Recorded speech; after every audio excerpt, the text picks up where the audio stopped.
عسلامة عسلامة. اليوم باش نعملو دبارة صيافي خفيفة، مقرونة بالدجاج فيسع ما طيب. اول حاجة باش نحطو الزيت،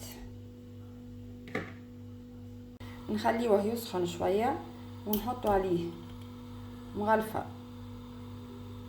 فلفل احمر،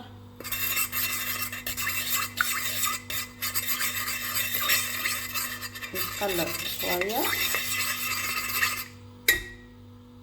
ونحطو طروف الدجاج بتاعنا،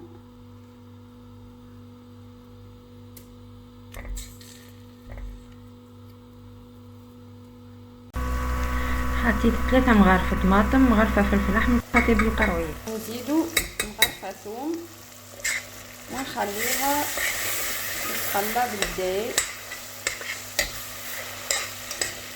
بالكدا بالكدا.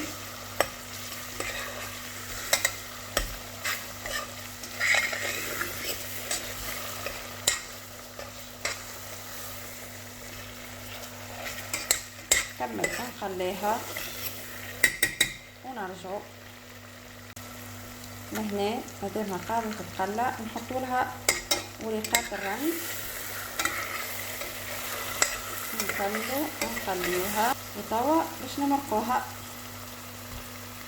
مكرونة دبارة خفيفة ظريفة فيسع طيب والحقيقة بنينة برشا. نكمل نمرقها ونخليها تطيب في عقلها. لهنا الصوص متاعنا بدا تعقاد، باش نحطو زوز قرون فلفل ونخليوها تطر زيتها. هذايا الصوص متاعنا حضرت هكا قرت زيتها صايي. توا باش نحط المقرونه تتسمط ونرجع نوريها لكم كيفاش جات. توا باش نحط المقرونه تتسمط،